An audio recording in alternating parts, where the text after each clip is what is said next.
पहले कुछ चीजों को चला समझ लीजिए।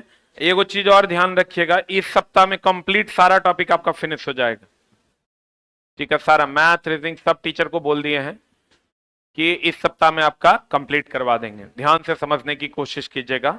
The name of the topic is chemical reaction. ठीक है ना। केमिकल रिएक्शन अलग अलग प्रकार का होता है। पहला जो होता है वो होता है संयोजन अभिक्रिया। कौन अभिक्रिया? संयोजन अभिक्रिया। थोड़ा सा जो कहीं कहीं पर फंसने वाला मामला है ना, उसी को हम लोग इसमें हाईलाइट करने वाले हैं। संयोजन अभिक्रिया का दूसरा नाम संश्लेषण अभिक्रिया भी है। डेली आपको इसका सवाल मिलता होगा टेस्ट में। संश्लेषण अभिक्रिया भी है। संयोजन अभिक्रिया का दूसरा नाम क्या है? संश्लेषण अभिक्रिया। और ये जो अभिक्रिया है, जब ए बी से जुड़ेगा तो क्या बना देगा? A B. इसके बारे में कुछ चीजों को आप थोड़ा सा डीप में समझने की चेष्टा कीजिएगा। इसमें एकल उत्पाद बनेगा। आप रिएक्शन पहचान ही नहीं पाते हैं कि यह किस टाइप का रिएक्शन है। उसी पर हम लोग ध्यान केंद्रित करेंगे आज की कक्षा में। ये एकदम सिंगल उत्पाद बनेगा। आप कहिएगा कैसे? जैसे H2 प्लस O2 बराबर H2O, एकदम सिंगल उत्पाद बनेगा, डबल ट्रिपल नहीं बनेगा। यानी H2O plus Cl2 plus O2 उस टाइप का नहीं बनेगा। क्या बनेगा? क्या बनेगा? ये ध्यान रखना, ये को यही रिएक्शन है जिसमें सिंगल उत्पाद बनता है, बाद बाकी किसी में बनता नहीं। नहीं समझा होगा? ध्यान से समझना। जैसे अगर मान लो कि आपको हम रिएक्शन देते हैं BaSO4, या रिएक्शन देते हैं Na2SO4 प्लस BaCl2, ये बना देता है NaCl प्लस BaSO4। आप कहेगा ये दोनों तो जुट रहा है, तो संयोजन अभिक्रिया हो जाएगा। ध्यान दीजिएगा। बच्चे कहते हैं कि सर ए और बी जुट रहा है तो यही तो संयोजन है। नहीं, ए और बी का जुटना या ए बी सी डी का जुटना और एकल उत्पाद का देना संयोजन अभिक्रिया। अभी चला तुमको तो मजाक लगता है, हाँ जुट गया संयोजन। एग्जाम हॉल में जब आप जाओगे ना तो दो तीन ऑप्शन के बीच में आप कंफ्यूज हो जाते हो मारने में। ऑप्शन देता है 1 2 1 एंड 2, 1 2 3, 2 एंड 3। वहां आपको खोजना एकदम आसान हो जाएगा अगर आप ध्यान दें। यही एगो अभिक्रिया है जिसमें सिंगल उत्पाद बनता है। तो आप तो सोचने की जरूरत नहीं है। अगर कोई रिएक्शन दे और उसमें एक उत्पाद बने तो वो कौन अभिक्रिया है? संयोजन अभिक्रिया है या संश्लेषण अभिक्रिया? उम्मीद करते हैं बन गया होगा, समझ गए होंगे। नहीं समझे? ये बताओ, ये संयोजन अभिक्रिया है क्या? नहीं है तो हटा देते हैं। और जब कोई चीज संयोग करता है तो कुछ देता है, कुछ देता है, मतलब ये कौन अभिक्रिया है? अब अगर दोस्त मेरे आपको कहे कि बताइए संयोजन अभिक्रिया का डिफिनेशन क्या है, हम कहेंगे जब दो या दो से अधिक पदार्थ आपस में जुटकर एकल उत्पाद का निर्माण करता है, वो कौन अभिक्रिया है? संयोजन अभिक्रिया है। आप पहचानने में दिक्कत होगा क्योंकि यही एकमात्र रिएक्शन चला है ये है जिसमें सिंगल प्रोडक्ट बनता है। बोले वह नहीं करेगा। और ये उस्मा छेपी है कि सोसी है? जल्दी से लिख।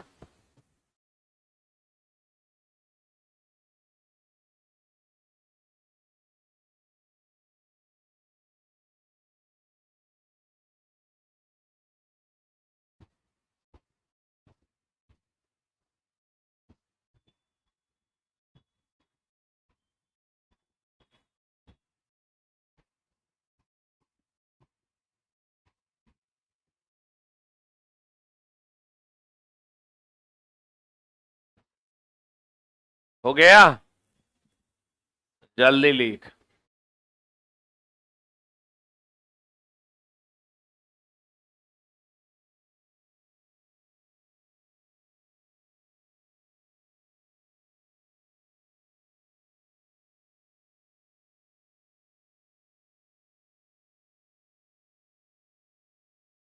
संयोजन अभिक्रिया में कैसा उत्पाद बनेगा? एकल उत्पाद। तो पहचान लीजिएगा ना, उसमें क्षेपी होगा कि शोषी होगा? क्षेपी हो। बढ़े?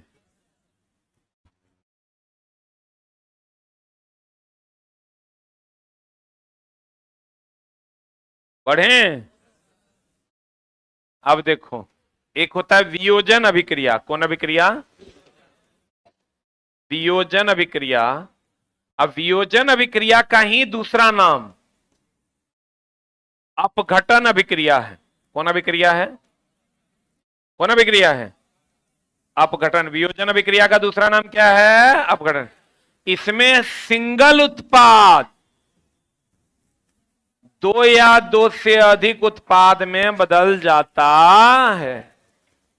एक उत्पाद, हाँ, उत्पाद का मतलब यहां प्रोडक्ट है। एक अभिकारक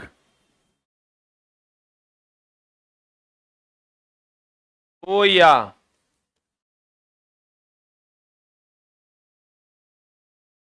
दो से अधिक पदार्थ में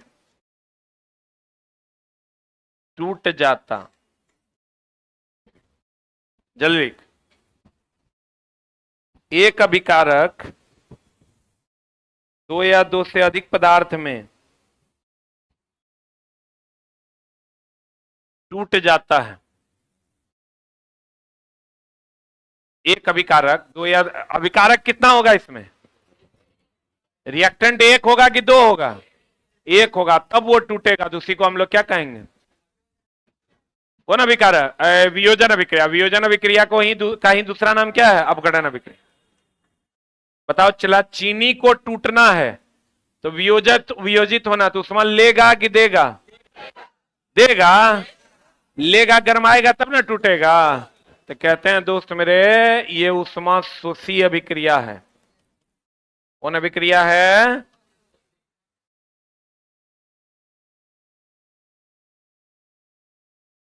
कौन अभिक्रिया है? उष्मा शोषी अभिक्रिया है। बाप रे, बहुत स्लो लिखते हैं जी आप लोग। अरे बाप रे बाप। कौन अभिक्रिया है ये? उष्मा शोषी। अब देखो,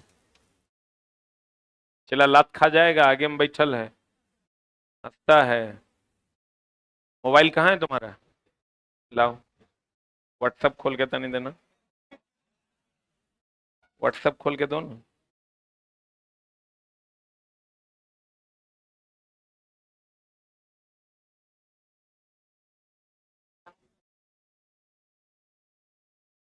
लाओ न रे, अरे व्हाट्सएप खोल के दो ना, हम देख लेंगे। लाओ,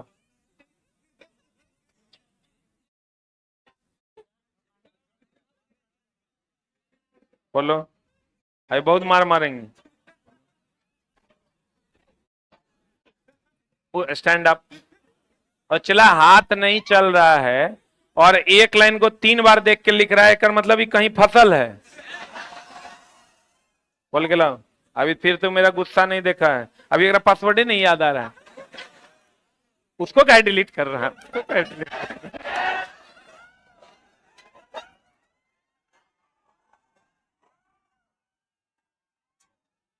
उठ उठ उठ उठ। उसको उसको कहे, एकरा में पूरा तो हाथ चल रहा है, लिखने में अगर हाथे नहीं चल रहा है, एकरा में पूरा ऐसे से। अरे बा, अरे बा, चट्टा चटमल। खोल के दिखाओ, अभी सबको दिखाएंगे, ऐसा नहीं है।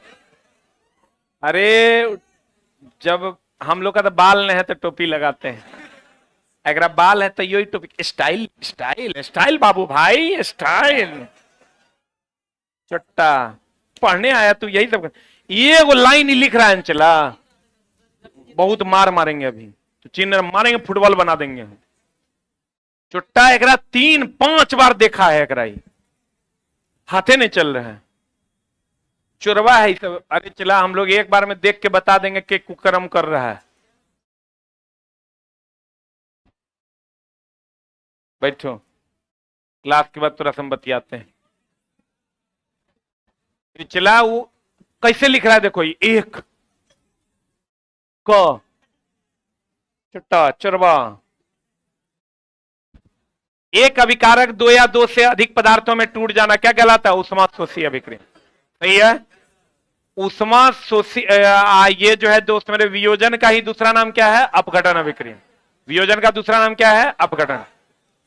नेक्स्ट, अब देखना, इसका एग्जाम्पल है जो तुमको एकदम खूब पूछता है। एक तो CaCO3, ये टूट जाएगा CaO प्लस CO2 में।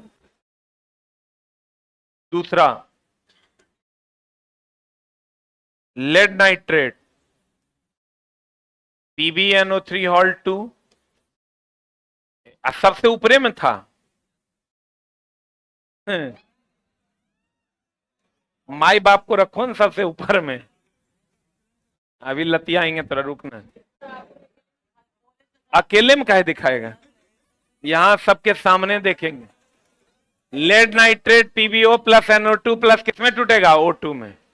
बोलो हाँ, जल्दी लिख।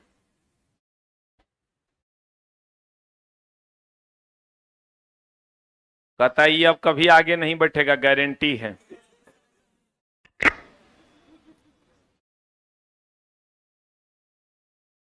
कैसे पकड़ लेते हैं?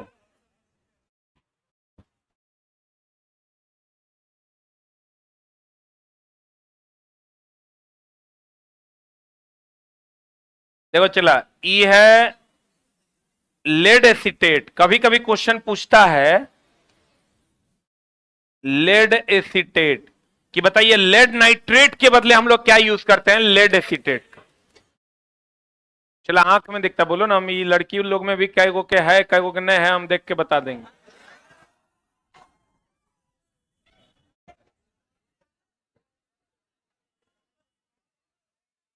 छोड़ो अब, काहे केकरो परेशान। सब काम करो चला, लेकिन पढ़ाई एकदम ध्यान से करो। लेड नाइट्रेट के बदले हम लोग किसका यूज कर सकते हैं? लेड एसीटेट का। क्लियर है? आज हम चला सिर्फ उन पहलुओं पर ध्यान देंगे जो पहलू हमारा केमिकल रिएक्शंस में छूट रहा है। लेड नाइट्रेट के बदले किसका उपयोग करते हैं? Lead acetate.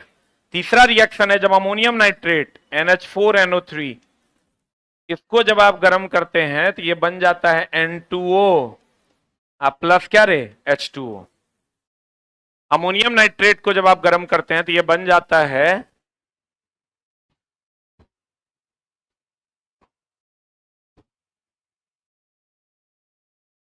N2O plus H2।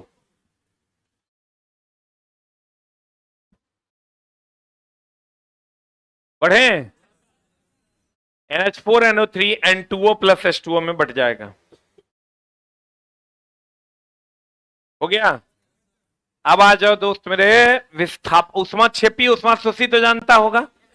जे उष्मा देगा उष्मा छेपी, और जे उष्मा लेगा। तो दोस्त मेरे उष्मा छेपी थोड़ा सा पढ़ लो ना तो गड़बड़ा जाएगा। उष्मा छेपी हम हमेशा बच्चों को बताते हैं। उष्मा छेपी होता है जब अम्ल, क्षार, डिटर्जेंट, अम्ल, क्षार, डिटर्जेंट, सीमेंट, ये सब जब जल से अभिक्रिया करेगा ना, ये उष्मा छेपी अभिक्रिया होगा, उष्मा देगा। अम्ल, क्षार, डिटर्जेंट, सीमेंट, ये सब जब जल से अभिक्रिया करेगा तो क्या देगा? चूना। ये सब उष्मा छेपी अभिक्रिया है।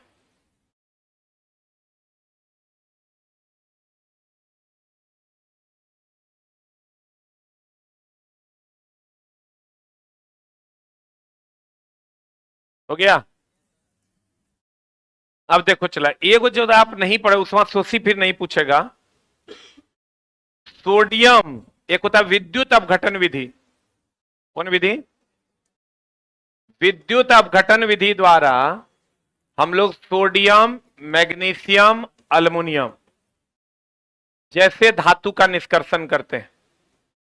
जैसे धातु का क्या करते हैं? निष्कर्षण करते हैं। विद्युत अपघटन विधि द्वारा सोडियम मैग्नीशियम अल्युमिनियम जैसे धातु का निष्कर्षण करते हैं। फेन प्लवन विधि द्वारा सल्फाइड अयस्क का निष्कर्षण।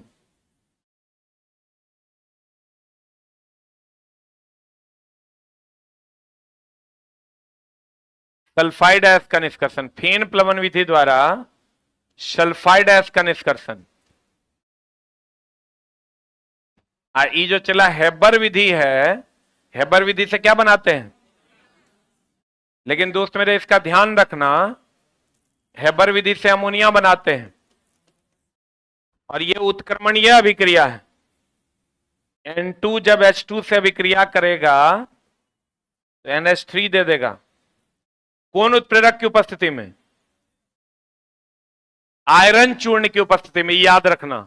और हेबर विधि से अमोनिया बनना उत्क्रमणीय है। उत्क्रमणीय जानते हैं ना? उत्क्रमणीय मतलब रिएक्टेंट से प्रोडक्ट बनेगा, प्रोडक्ट से फिर क्या बनेगा? रिएक्टेंट बनेगा। और हेबर विधि से अमोनिया बनाने के लिए किस चूर्ण का प्रयोग करते हैं? किसका प्रयोग करते हैं रे?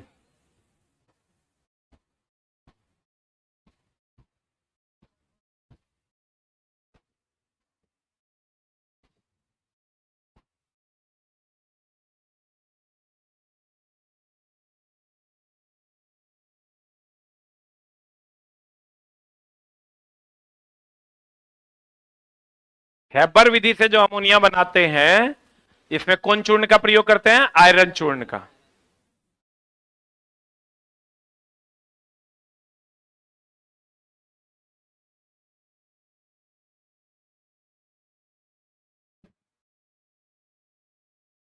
हाँ जी, ऊपर कर दें। हो गया? अरे हुआ।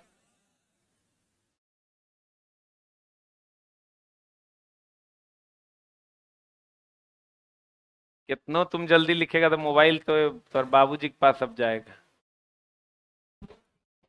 हाँ, कोई दिक्कत कैसे रहेगा? तुम जैसे नालायकों से किसी को कोई दिक्कत हो सकता है? कुछ नहीं है, सबके सामने खोल दो ना। क्या है, अब मेरा मोबाइल है, कोई देख लो, क्या फर्क पड़ता है? कुछ तो है। खाली कुछ नहीं करना है, बाबूजी को फोन कर कहना है कि आपका बेटा जो है ना बहुत बढ़िया बढ़िया काम कर रहा है। इस बार नोबेल इसी के नाम है। 5 नंबर में आते हैं दोस्त मेरे, विस्थापन अभिक्रिया। कौन अभिक्रिया? विस्थापन अभिक्रिया की अगर बात करोगे तो विस्थापन अभिक्रिया 2 प्रकार का। कौन कौन? एकल विस्थापन और कौन अभिक्रिया?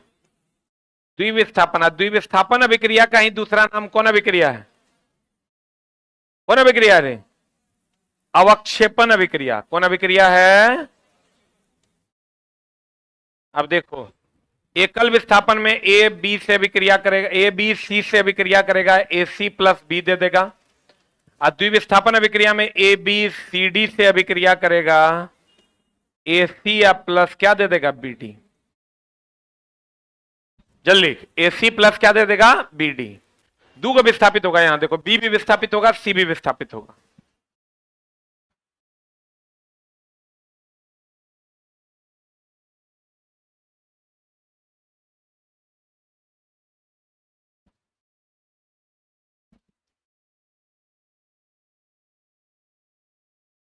ए बी सी से अभिक्रिया करेगा, ए सी प्लस बी देगा।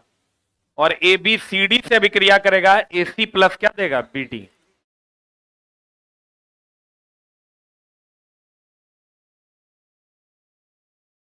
देखो अभी लिख के तैयार है। हो गया? अरे छोटा, अरे हुआ। अब देखो, अगर हम, आपके पास शायद एक क्वेश्चन भी होगा, बेरियम क्लोराइड वाला एक क्वेश्चन है, दिए हैं कि नहीं? एक क्वेश्चन देख लीजिएगा, होगा सोडियम सल्फेट और बेरियम क्लोराइड वाला। Na2SO4 प्लस BaCl2 ये देता है BaSO4 अब प्लस NaCl, और ये सफेद अवक्षेप है। क्या है ये? सफेद अवक्षेप है। Na2CaSO4 BaCl2 से विक्रिया करेगा, BaSO4 प्लस NaCl दे देगा, और ये BaSO4 कैसा अवक्षेप है? सफेद। ये द्विविस्थापन अभिक्रिया भी है, अवक्षेपन भी है। लेकिन अगर दोनों ऑप्शन में दे देगा तो क्या मारेंगे? अवक्षेपन। क्या मारेंगे?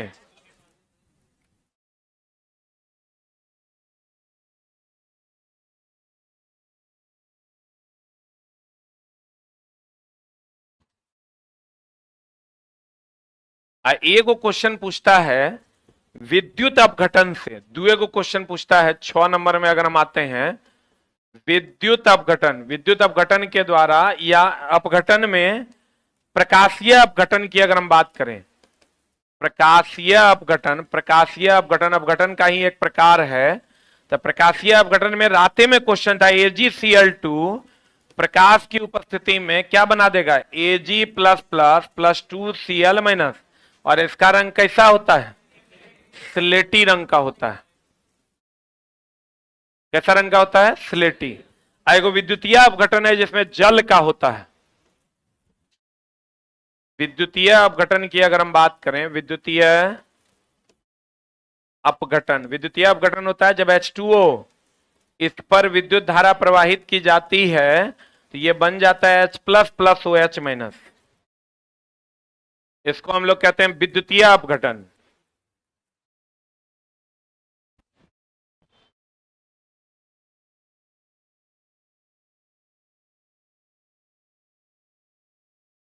क्या कहते हैं इसको? विद्युतीय अपघटन, जब H2O H प्लस और OH माइनस में टूट जाता है।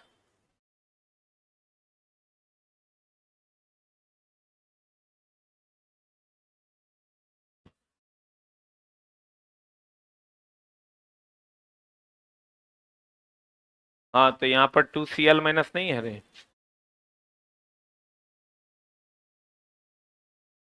हो गया। जब विद्युतीय अपघटन में H2O किस में टूट जाएगा? H plus plus OH minus में। अगला 7 नंबर चलते हैं। उदासीनीकरण अभिक्रिया जानते हैं? ये तो सबको पता होगा। उदासीनीकरण अभिक्रिया अम्ल, इसी को निष्प्रभावीकरण अभिक्रिया कहते हैं। अम्ल क्षार आपस में अभिक्रिया करेगा और लवण प्लस क्या बना देगा? जल। लवण प्लस क्या बना देगा? जल। अम्ल क्षार आपस में अभिक्रिया करेगा और लवण और जल। एक मिनट एक मिनट, इसको पहचानने का कैसे पहचानिएगा? आप ध्यान दीजिएगा, यहां अधिकतर जल, अगर एक प्रोडक्ट के बाद दूसरा प्रोडक्ट जल हो तो 99% चांस है वो अभिक्रिया कैसा अभिक्रिया होगा? उदासीनीकरण, जल ली। अगर एक प्रोडक्ट के बाद दूसरा प्रोडक्ट जल हो तो वह अभिक्रिया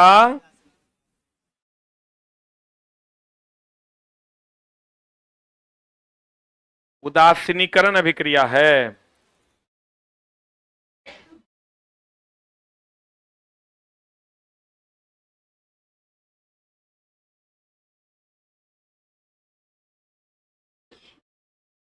जब एक प्रोडक्ट के बाद दूसरा प्रोडक्ट क्या हो? जल हो, तो वो कौन अभिक्रिया है? उदासीनीकरण अभिक्रिया। सही है, तो पहचान लीजिएगा। सिंगल प्रोडक्ट होगा तो कौन अभिक्रिया? संयोजन अभिक्रिया। और रिएक्टेंट में अगर सिंगल प्रोडक्ट होगा तो वियोजन अभिक्रिया। और अगर प्रोडक्ट में एक प्रोडक्ट के बाद जल हो तो वो अभिक्रिया कौन अभिक्रिया? उदासीनीकरण अभिक्रिया। कौन अभिक्रिया? उदासीनीकरण अभिक्रिया का उदाहरण है।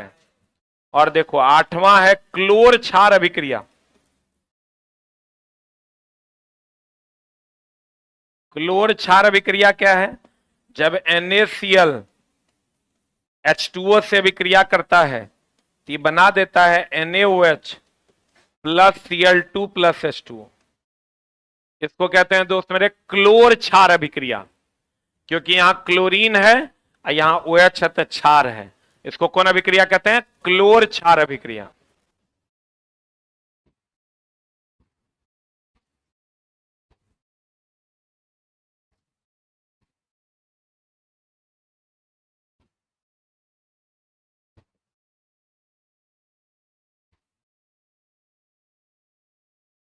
कौन अभिक्रिया कहते हैं?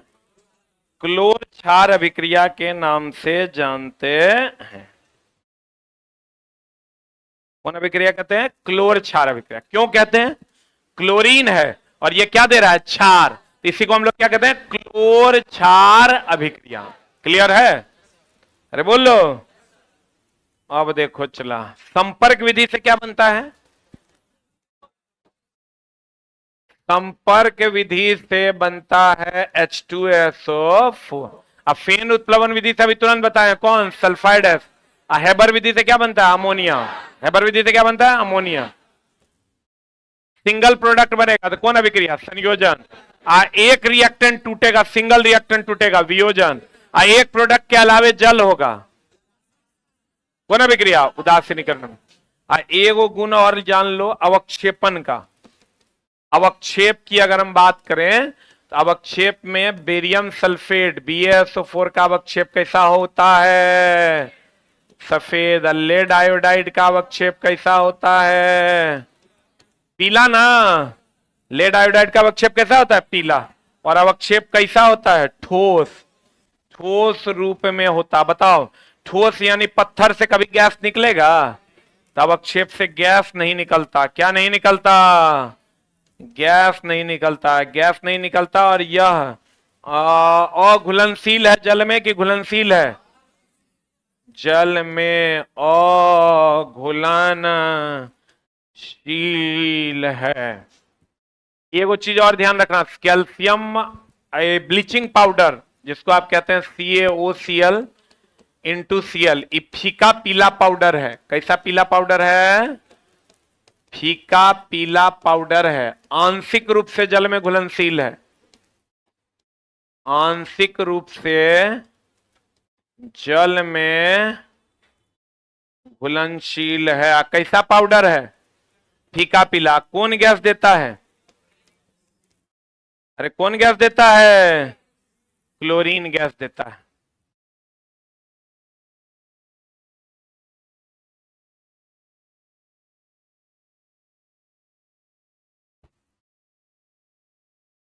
अच्छा तुझको पुकारे मेरे गीत रे मेरे गुण।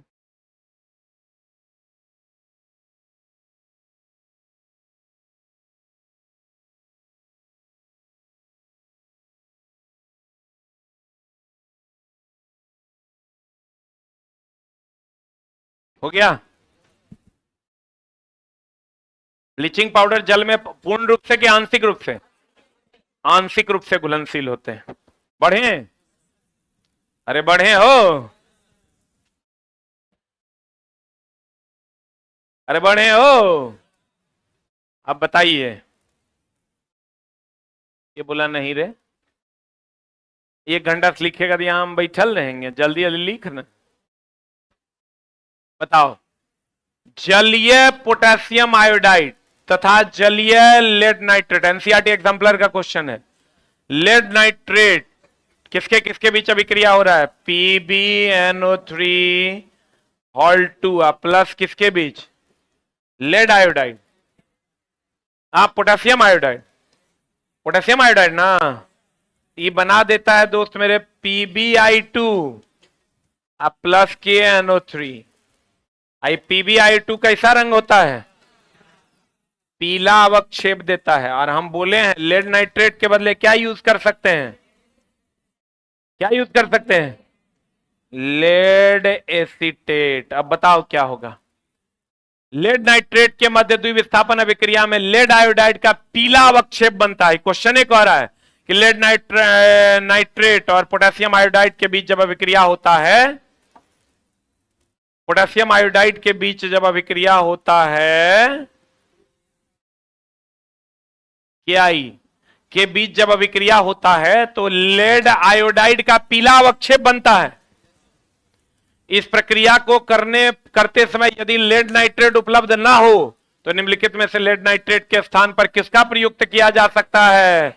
बताएं। अभी लेड नाइट्रेट के समान ही कौन है? Lead acetate.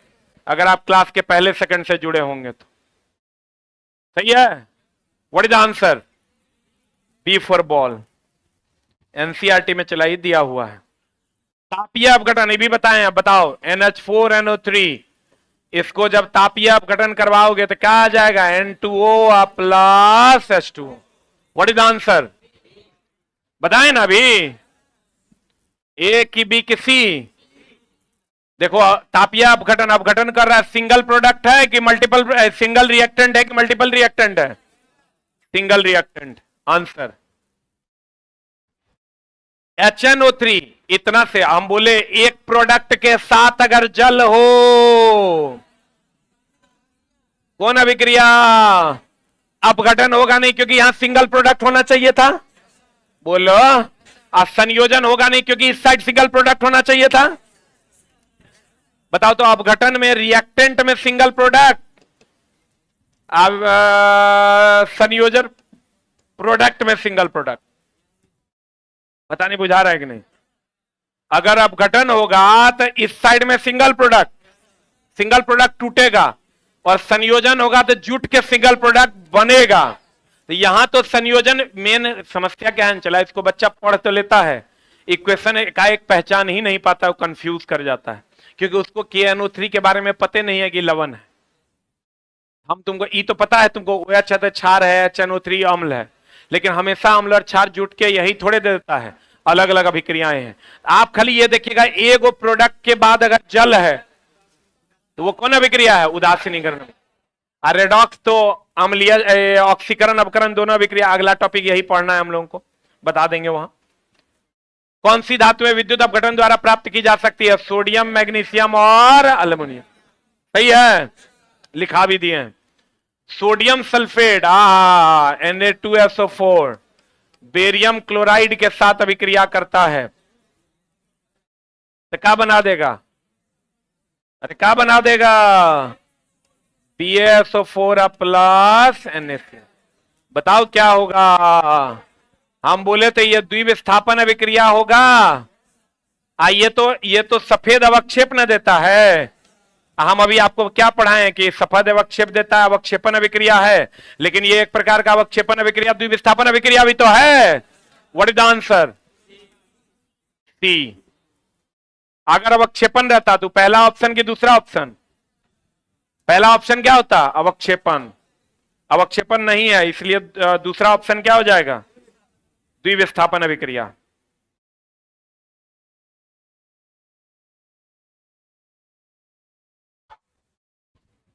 यहां बता, अवक्षेपण होगा कि द्विविस्थापन होगा। अवक्षेपण ऑप्शन में नहीं है, लेकिन अगर रहता तो क्या मारते हैं, अवक्षेपण। That is the radioactivity. कौन एक्टिविटी चला, इसमें कुछ कुछ इंपॉर्टेंट क्वेश्चंस हैं, ध्यान दीजिएगा। रेडियम किस खनिज का है, पिंच ब्लेड। यूरेनियम भी किसका है, लिख लो। जो इंपॉर्टेंट तुमको परेशान करेगा वही हम लिखे हैं। हेमेटाइट तो सबको पता है, चूना पत्थर, कैल्शियम CaCO3, इस सब का जरूरत नहीं है। रेडियम किस खनिज के प्रयोग से प्राप्त होता है, पिंच ब्लेड। एक चीज और ध्यान रखना, थोरियम से क्या प्राप्त होता है, अरे थोरियम से क्या प्राप्त होता है, मोनोजाइट। थोरियम से क्या प्राप्त होता है, मोनोजाइट। अब बताओ मैग्नेट किसका बना होता है, कितना बार बोले हैं, मैग्नेट लोहे का अयस्क मैग्नेटाइट से बना होता है, दैट इज Fe3O4।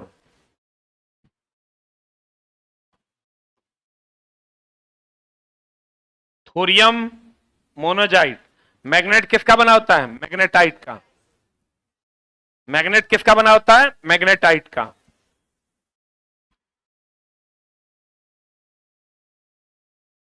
मैग्नेट किसका बना होता है, मैग्नेटाइट का।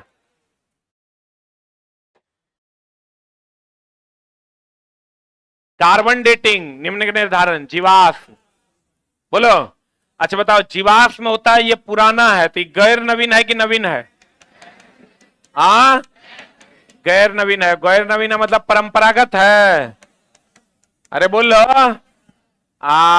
ऑक्सीजन पर्याप्त रहेगा तो क्या देगा, कार्बन डाइऑक्साइड की कार्बन मोनोऑक्साइड। ऑक्सीजन अपर्याप्त रहेगा तब, अपर्याप्त रहेगा तो क्या दे देगा, कार्बन मोनोऑक्साइड। बताओ पेट्रोलियम जो है इसको चट्टान का तेल कहते हैं, कोयला को जीवाश्म ईंधन कहेंगे, कोयला को क्या कहेंगे, जीवाश्म ईंधन। जीवाश्म ईंधन की उम्र का पता किससे लगाते हैं, कार्बन 12 की कार्बन 14। आज बताओ कार्बन 12 से क्या करते हैं, कैंसर का, वो तो कोबाल्ट से करते हैं। ये बताएगा कार्बन 12 का यूज। कार्बन 12 का उपयोग किसी पदार्थ के द्रव्यमान को निकालने के लिए करते हैं। लिख लो, किसी पदार्थ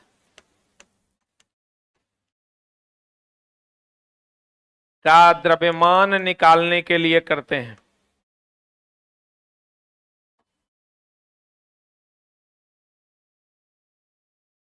किसी पदार्थ का द्रव्यमान निकालने के लिए करते हैं।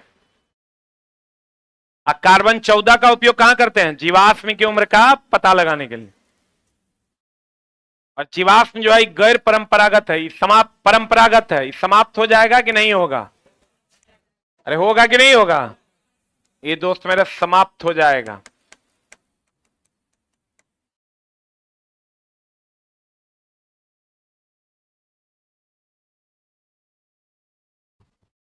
आ रहा है रे तोर मैसेज, हाँ करण नहीं सर, अभी घर में लोग हैं। हाँ रात में ब्रेकअप हुआ है, ये ब्रेकअप कुछ होता है रात में, रात जब होने लगता है 3-4 बज जाता है, नींद लगता है तो लोग ब्रेकअप कर लेता है। अब भोरे फिर शाम होते होते 4 बजे तक जो है सब एक दूसरे की जरूरत है, कोई उपाय ही नहीं है। हो गया, कार्बन 14 से जीवाश्म की उम्र का पता, और कार्बन 12 किसी पदार्थ का द्रव्यमान निकालने के लिए उपयोग करते हैं। किसका उपयोग करते हैं, कार्बन 12।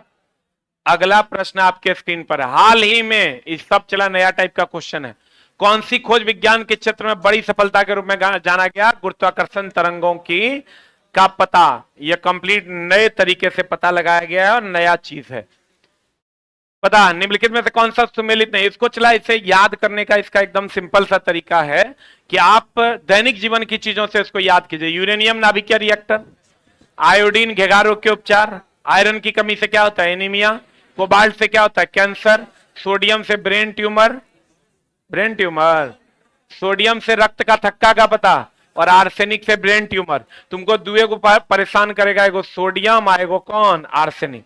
सोडियम से लिख लो रक्त का थक्का, यही बच्चा को याद नहीं रहता, यही पूछता है, रक्त का थक्का का पता लगाते हैं। आर्सेनिक की अगर हम बात करें तो ये ब्रेन ट्यूमर का पता, ब्रेन ट्यूमर का पता।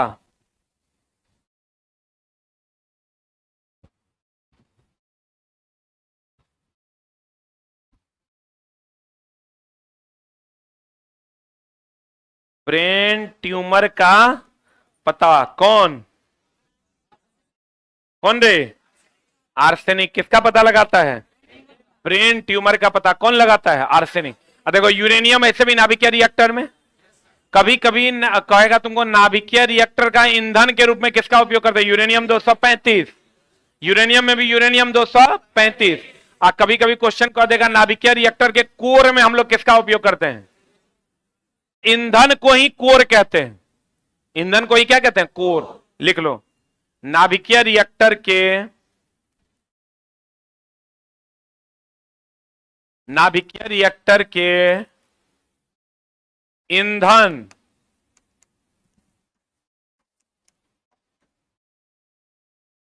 या कोर में, नाभिकीय रिएक्टर के ईंधन या कोर में, ईंधन को ही क्या कहते हैं, कोर में किसका उपयोग करते हैं, यूरेनियम का उपयोग करते हैं।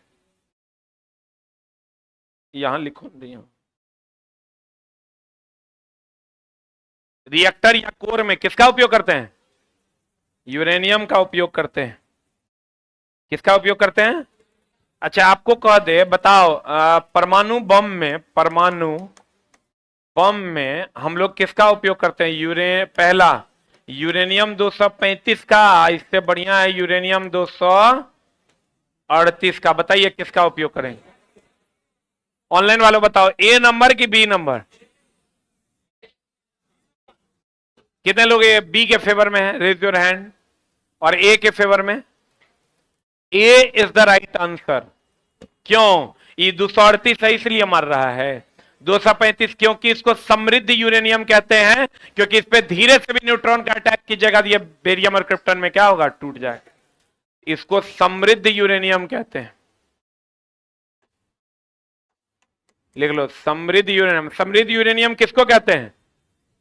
जिसपे न्यूट्रॉन से धीरे से भी अटैक करेंगे तो वो किसमें टूट जाएगा? बेरियम और क्रिप्टन में।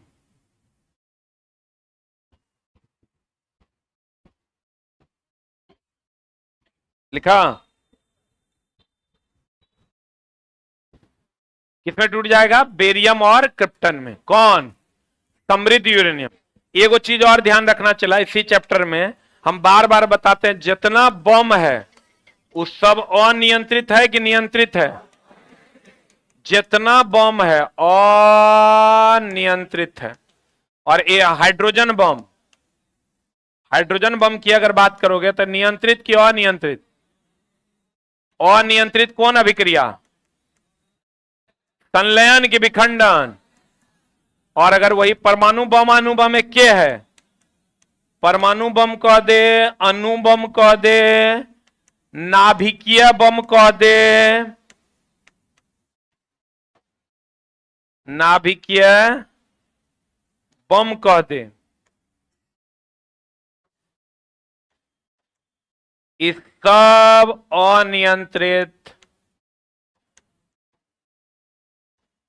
अनियंत्रित विखंडन की नियंत्रित?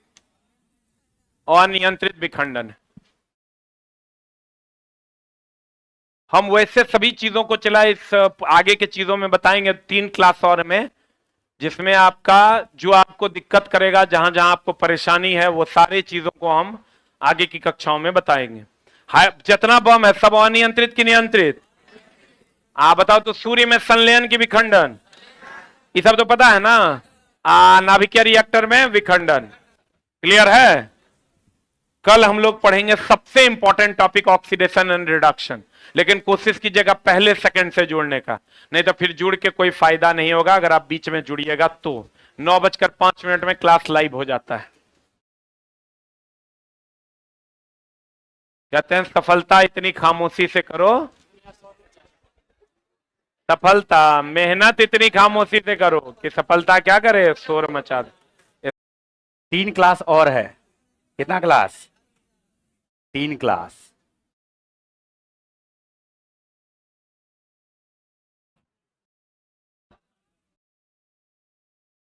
और 3 क्लास में हमें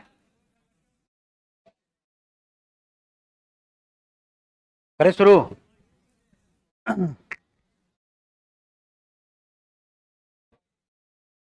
देखो यहां पर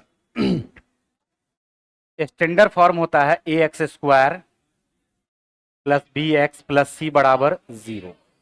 ठीक है?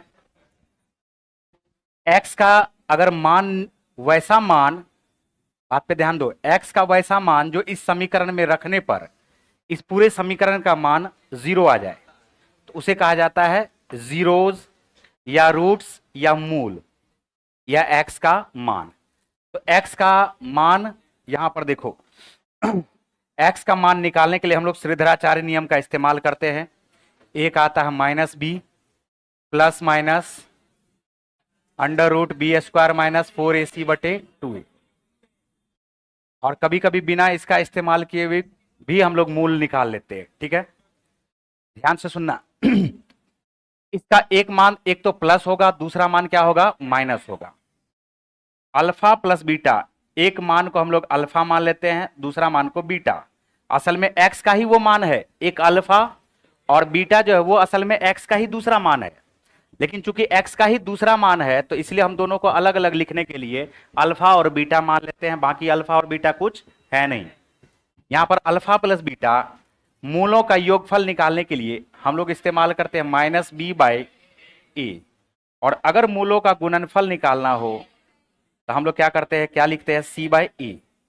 सी कहाँ दिख रहा है, ए कहाँ है, बी कहाँ है, दिख रहा है।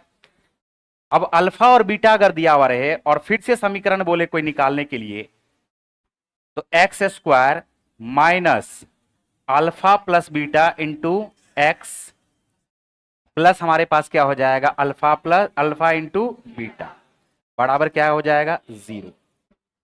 अल्फा और बीटा दे दिया जाए और बोले कि इसका समीकरण निकालिए, तो क्या लिखोगे, x square minus alpha plus beta मूलों का योगफल गुना एक्स प्लस मूलों का गुणनफल बराबर 0। तो ये हो गया। दूसरा चीज ध्यान से सुनो, अब इस पे ध्यान दो। इस पे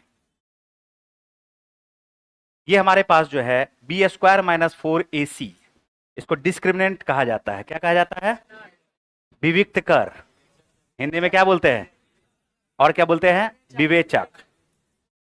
ये जो बी स्क्वायर माइनस 4ac है, बात पे गौर करना, 3 कंडीशन।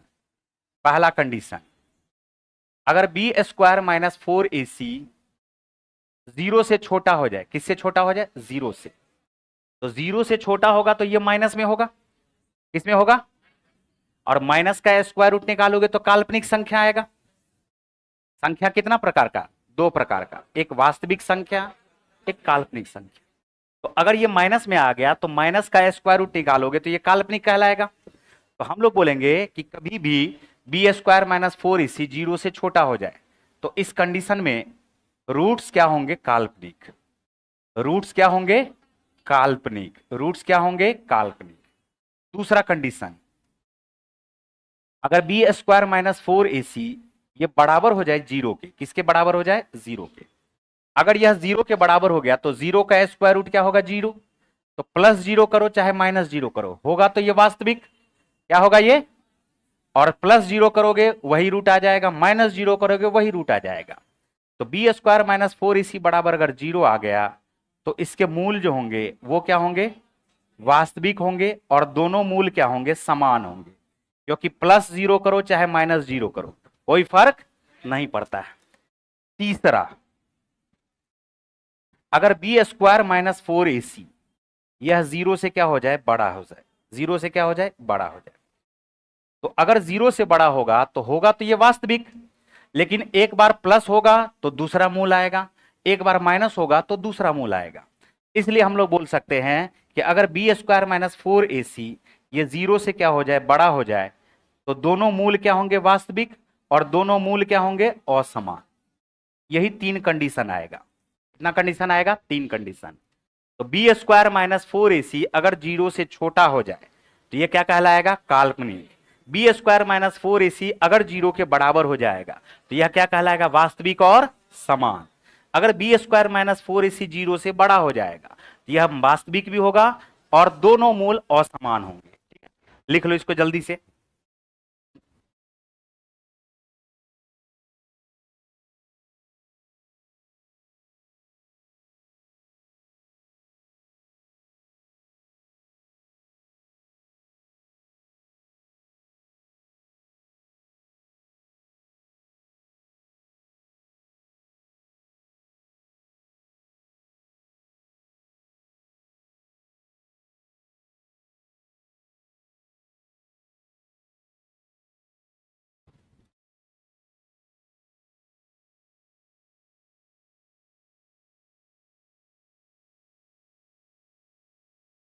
और 80 से 90% क्वेश्चन जो भी पूछा है वो इसी से पूछा है। बात आ रहा समझ में। चलो 10 क्वेश्चन हम लोग देखते हैं फटाफट। नहीं हुआ, अरे हुआ, ये क्या सा पॉइंट बताए, a x square plus b x plus c बराबर 0 समीकरण है। हमने कहा कि x का वह मान जो यहां पर रख दोगे इस समीकरण में तो पूरे समीकरण का मान 0 आ जाएगा, तो उसे कहा जाता है x को या तो जीरोस बोलते हैं या मूल बोलते हैं या रूट्स बोलते हैं। तो x का श्रीधराचार्य नियम, श्रीधराचार्य हमारे भारत के गणितज्ञ थे जिन्होंने मूल निकालने का एक फार्मूला दिया था, minus B plus minus square root of B square minus 4ac बटे 2a। हमने कहा कि दूसरा भी तरीका से मूल हम लोग निकाल लेंगे। मूल का योगफल अगर निकालना होगा, मूलों का योगफल अगर निकालना होगा तो ये हो जाता हमारे पास माइनस बी बाई ए। मूलों का गुणनफल निकालना होगा तो ये हो जाता सी बाई ई। अगर दो मूल अलग अलग दिए हुए अल्फा और बीटा, तो स्टैंडर्ड फॉर्म होता है समीकरण का x square minus alpha plus beta into x plus alpha into beta बराबर क्या, 0। फिर हमने ये समझाया कि इसे कहा जाता विवेचक, डिस्क्रिमिनेंट या विविक्त कर। ये जो बी स्क्वायर माइनस 4ac है ये रूट के अंदर है, और रूट के अंदर अगर माइनस में आएगा, माइनस में आने का मतलब 0 से छोटा, तो माइनस में कोई भी संख्या अगर आ रहा रूट के अंदर तो वह संख्या काल्पनिक संख्या कहलाती है। क्या कहलाती है? तो हमने कहा कि ये जो बी स्क्वायर माइनस 4ac है अगर 0 से छोटा आ जाए तो इसके मूल क्या होंगे, काल्पनिक। दूसरा कंडीशन है बी स्क्वायर माइनस 4ac अगर 0 के बराबर आ जाए तो इसके मूल होंगे वास्तविक, लेकिन दोनों होंगे समान, क्योंकि 0 को जोड़ो चाहे घटाओ मान तो सेम ही रहना है, समान। और बी स्क्वायर माइनस 4ac अगर 0 से बड़ा आ जाए तो मूल तो होंगे इसके वास्तविक, लेकिन होंगे दोनों क्या, असमान। पहला क्वेश्चन हमारे पास देखो यहां पर 3x square plus 6x minus 5 बराबर 0 कि मूल की प्रकृति क्या है, मूलों की प्रकृति क्या है। देखो मूल वास्तविक और समान इस टाइप से दिया हुआ है, तो सबसे पहले जैसे ही बोला वास्तविक और समान वास्तविक समान, तो सबसे पहले हम क्या करेंगे, बी स्क्वायर माइनस 4ac। क्या करेंगे जल्दी बोलो, बी स्क्वायर माइनस 4ac, और पता लगाएंगे ये 0 से छोटा है या 0 के बराबर है या 0 से बड़ा है। तो बी स्क्वायर हमारे पास 6 का स्क्वायर करोगे 6 छाके 36 माइनस 4 ए के जगह पे क्या है 3 और सी के जगह पे क्या है माइनस 5 ना, तो 4 या 12 12 पंचे 60। ये प्लस में आया कि माइनस में, दोनों को जोड़ दोगे ये 96 0 से बड़ा है कि छोटा है, तो जब 0 से बड़ा होगा तो तीसरा कंडीशन है, और तीसरा कंडीशन होगा तो वास्तविक मूल क्या होंगे, वास्तविक और असमान यानी अलग अलग। अच्छा, मूल वास्तविक और क्या है, असमान। मूल वास्तविक और अलग है, ये भी तो सेम ही है जी, ये भी ठीक है ना। चलो लिख लो इसको, असमान और कुछ, मूल वास्तविक और क्या है, असमान।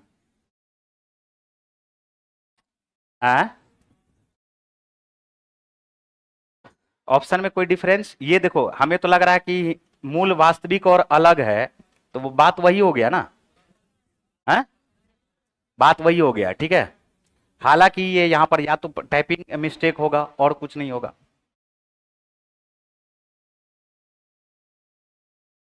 अरे लिखो, बात समझ में आ गया ना, इसमें कोई दिक्कत है बताओ, एक कौन भारी बात बता दिए, अगले 5 मिनट में ये खत्म हो जाएगा। देखो अगला क्वेश्चन, इसमें कुछ है कहां, बताओ जल्दी से। मूल समान है, क्या बोला, तो मूल समान है, कब मूल समान होता है, जब बी स्क्वायर माइनस 4ac बराबर किसके हो, तो यहां पर b के जगह पे क्या है 1, b के जगह पे ये वाला b मत लिख देना।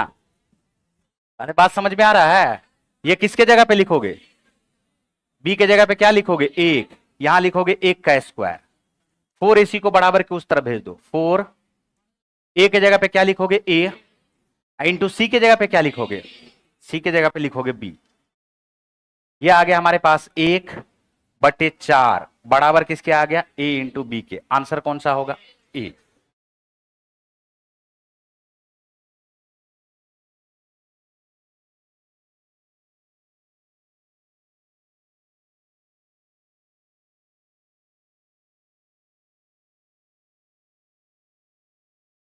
बोला इसमें कोई दिक्कत, जैसे बोला मूल समान है तो बी स्क्वायर माइनस 4ac बराबर किसके आ जाएगा, 0 के। b के जगह पे 1 है और c के जगह पे b है, इस बात का ख्याल रखना। ऐसा नहीं कि बोल दिए थे सर b तो ये वाला b उठा के रख दिए, फिर घर बार हो जाए, नहीं हो जाएगा जी। चले आगे,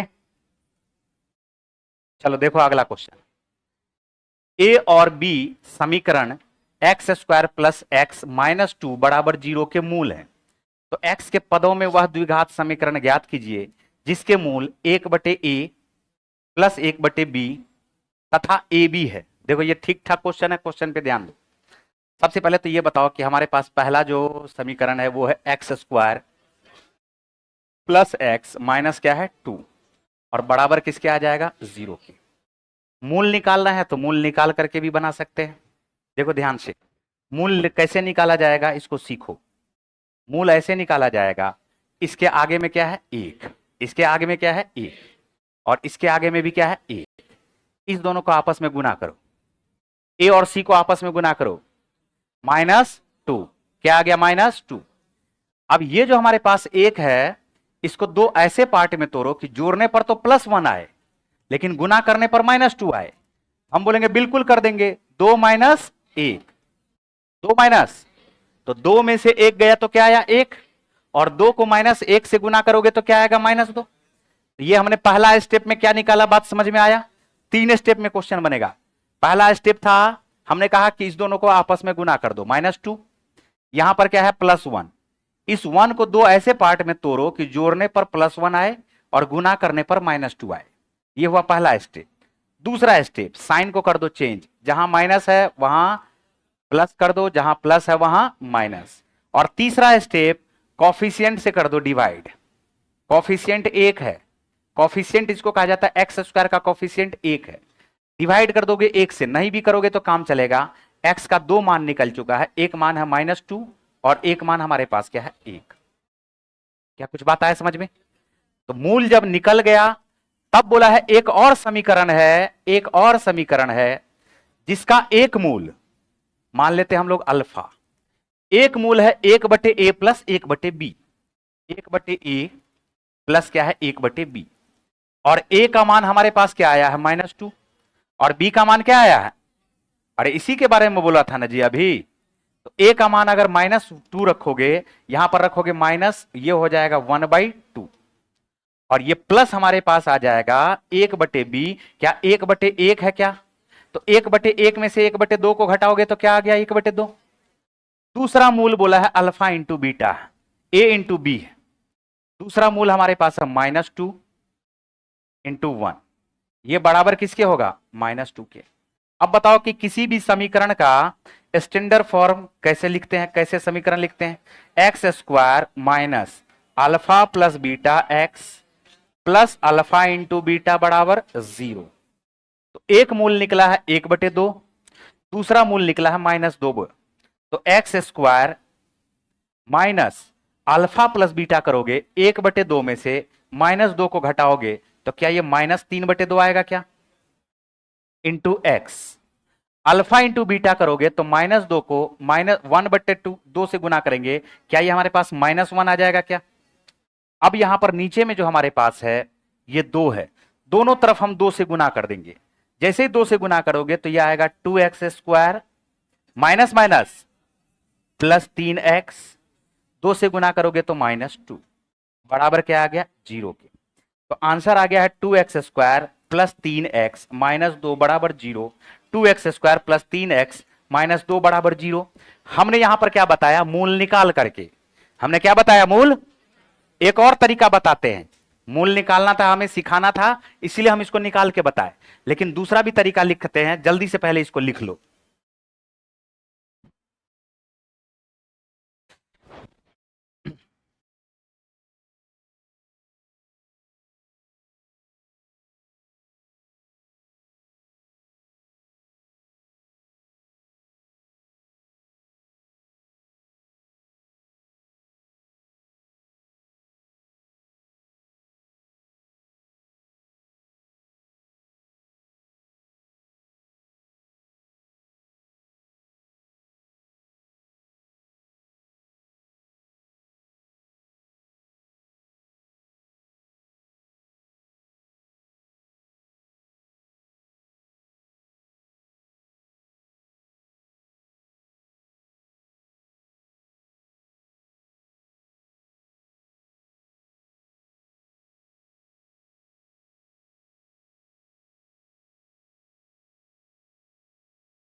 मूल कैसे निकाले समझ में आया।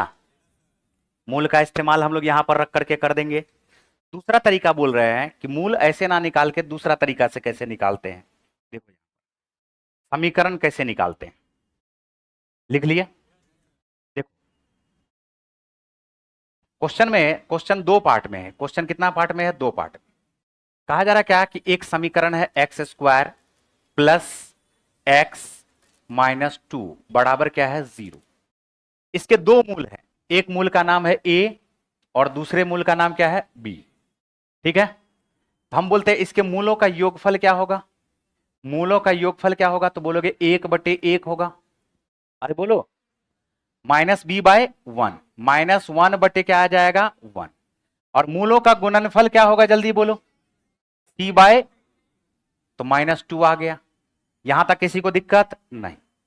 अब बोला है कि एक नया समीकरण बनाइए जिसका एक मूल है 1/a प्लस 1/b और दूसरा मूल है, दूसरा जो मूल है वह हमारे पास दिया हुआ a इंटू बी।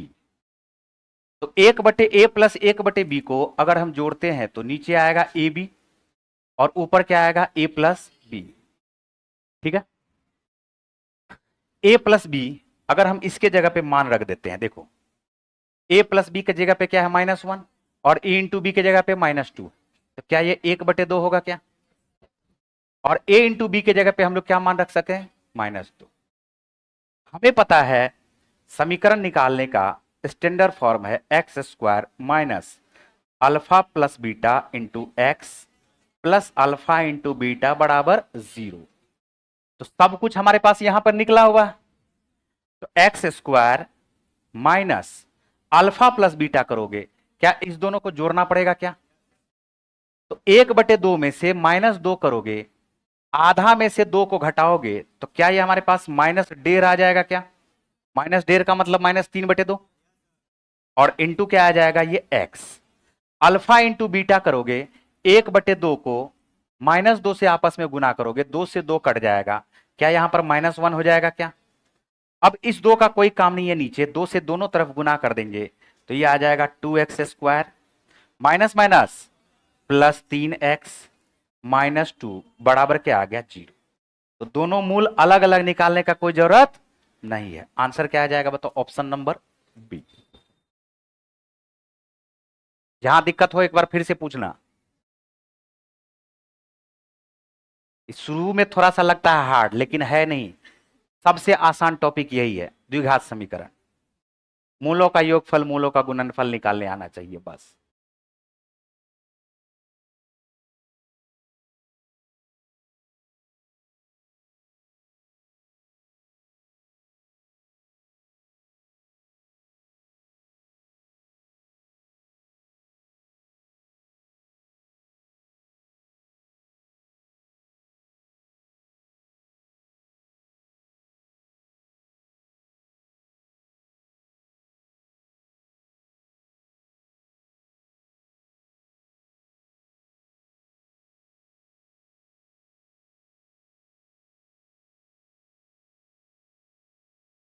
अरे ये भारी लग रहा है क्या? एक मान है a 1/a प्लस 1/b, ये बीटा जो मान है ये क्वेश्चन में बोला है, बोला ऐसा समीकरण निकालिए जिसका एक मूल 1/a प्लस 1/b हो और दूसरा मूल क्या हो? a इंटू बी हो। तो हमने कहा कि इसका जो नया समीकरण हमारा बनने वाला है उसका एक मूल हम लोग अल्फा ले लेते हैं, मान लेते हैं, और दूसरा मूल हम लोग बीटा मान लेते हैं। अल्फा जो है वो असल में किसके बराबर है? 1/a प्लस 1/b के बराबर। बीटा हमारे पास a इंटू बी के बराबर है। 1/a 1/b जब निकालोगे तो यह आएगा a प्लस बी बटे a इंटू बी। अब a प्लस बी का मतलब हो गया इस समीकरण के मूलों का योगफल। बोलो ना जी, a प्लस बी क्या हो गया? इस समीकरण के मूलों का योगफल। और a इंटू बी क्या हो गया? इस समीकरण के मूलों का। तो a प्लस बी बराबर हमारे पास आया -1 और a इंटू बी बराबर है हमारे पास -2। माइनस माइनस कट के क्या हो गया? तो एक मूल जो आया, नया समीकरण जो हमारा बनने वाला है उसका एक मूल क्या आया? 1/2। दूसरा मूल हमें निकालना a इंटू बी है, a इंटू बी यहां से लिख देंगे -2 उठा के, यानी दूसरा जो मूल आया है नया समीकरण का वो क्या आया है? -2। हमने कहा कि लिखते हैं नया समीकरण, x square minus alpha plus beta x into alpha into beta plus alpha into beta बराबर 0। अल्फा प्लस बीटा करोगे यानी दोनों का योगफल, 1/2 माइनस 2 का योगफल माइनस 3/2। अल्फा इंटू बीटा करोगे दोनों को गुना कर दोगे, -2 को 1/2 से गुना करोगे, 2 से 2 कट गया, क्या बच गया -1। 2 से मल्टीप्लाई करने पे हमारे पास ये एक नया समीकरण आ गया। देखो आगे और चलते हैं। नेक्स्ट क्वेश्चन, वह द्विघात समीकरण ज्ञात कीजिए जिसका एक मूल, अगर एक मूल याद रखना, अगर एक मूल हमारे पास 1 + √3 है तो दूसरा जो मूल आएगा वह इसका कंजुगेट आएगा। कंजुगेट क्या आएगा? 1 - √3। ऐसा संख्या लोगे जिससे गुना करने पर यह एक परिमेय संख्या में बदल जाए। तो 1 + √3, 1 माइनस क्या आ जाएगा? √3। √3 प्लस अगर 1 रहता तो यहां क्या ले लेते जल्दी? √3 - 1। 1 + √2 रहता तो यहां क्या ले लेते? √3 + √2 रहता तो यहां क्या ले लेते? √3 - √2। अब देखो समीकरण का फिर से हम लिख रहे हैं, स्टैंडर्ड फॉर्म क्या होगा? X square minus alpha plus beta into x plus alpha into बराबर किसके? 0 के। यहां पर लिखो x square minus alpha plus beta करोगे तो √3 कट गया, क्या बचा? 2x। अल्फा इंटू बीटा करोगे तो a प्लस √3, 1 माइनस √3 आपस में गुना करोगे तो 1 का स्क्वायर माइनस √3 का स्क्वायर 3। 1 के स्क्वायर में से 3 को स्क्वायर को घटाओगे क्या आएगा? -2। अरे बोलो यही आएगा? बात खत्म, यही हो गया हमारा answer. X square minus 2x minus 2 बराबर क्या आ गया? 0 के। आंसर कौन सा आ जाएगा? सी। इसको मल्टीप्लाई करके मतलब ऑप्शन से भी निकाल सकते हैं।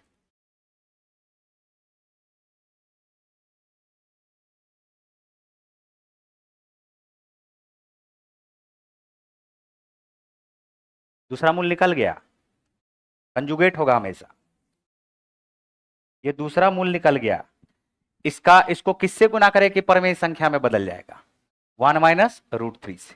तो एक मूल हमारा निकला हुआ, दूसरा मूल निकल जाएगा, इसी का कंजुगेट होगा दूसरा मूल। यही तो हम समझाएं। 5, एक मूल 5 है तो दूसरा मूल निकालते हैं। तो दूसरा मूल निकालने का कुछ और भी दिया रहेगा, देखो ना है क्वेश्चन। चले आगे जी।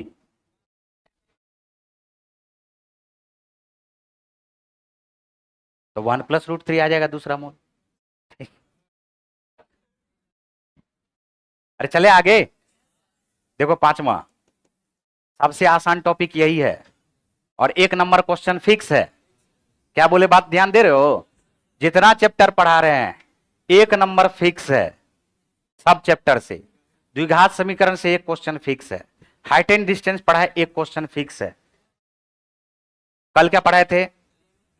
वो तो बहुत बड़ा है, वो उसका रेंज बहुत बड़ा है, वो तो 2-3 क्वेश्चन पूछता है। बात समझे? जैसे ये जो क्वेश्चन छोटा छोटा पूछ रहे हैं, जैसे प्रोबेबिलिटी, अभी प्रोबेबिलिटी भी पढ़ेंगे हम लोग, 1 क्वेश्चन फिक्स। डेटा इंटरप्रिटेशन पढ़ेंगे, 1 क्वेश्चन फिक्स। चक्रवृद्धि ब्याज पढ़ेंगे, 1 क्वेश्चन फिक्स। देखो यहां 5वां नंबर, ये एक द्विघात समीकरण, द्विघात व्यंजक, द्विघात समीकरण नहीं है। द्विघात समीकरण है क्या? द्विघात समीकरण के लिए पावर में क्या होना चाहिए? अगला क्वेश्चन देखो, मूलों की प्रकृति क्या है? जल्दी बोलो, मूलों की प्रकृति क्या है? अरे अभी अभी बताए थे ना जी, b² माइनस 4ac, 6 का स्क्वायर 36 माइनस 4, a के जगह पे क्या है? √3, c के जगह पे क्या है? -√3। ये तो बड़ा हो गया ना 0 से जी, बनाने का जरूरत नहीं है। 0 से बड़ा हुआ कि नहीं हुआ? 3, 3 चौका 12, 12 और 36 माइनस माइनस प्लस हो गया, 0 से बड़ा हो। अगर 0 से बड़ा हो गया तो मूल वास्तविक और असमान होगा, मूल वास्तविक और असमान होगा, मूल वास्तविक समान, मूल वास्तविक और असमान।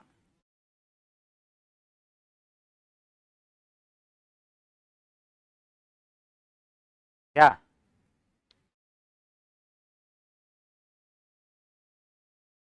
इसको पूरा लिखने का जरूरत नहीं है, 3 चौका 12, 12 36 मिलकर के हो जाएगा 48।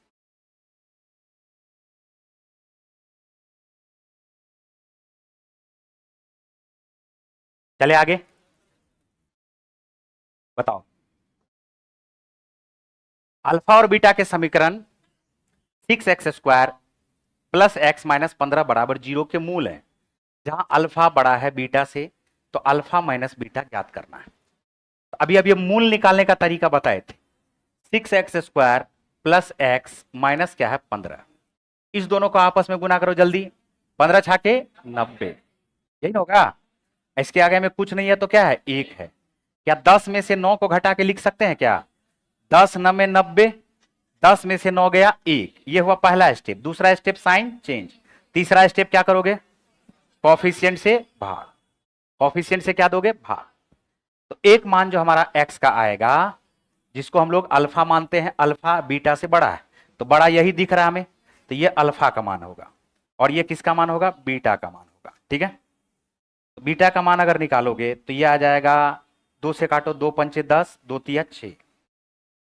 और अल्फा का मान क्या आ जाएगा, 3 तिया 9, 3 दूनी 6। क्वेश्चन पूछ रहा, बताइए अल्फा माइनस बीटा क्या होगा। 3/2 माइनस 5/3, तो ये आ जाएगा नीचे में 6, 3 तिया 9, 5 दूनी 10, 10 9 19। आंसर क्या आ जाएगा, 19/6।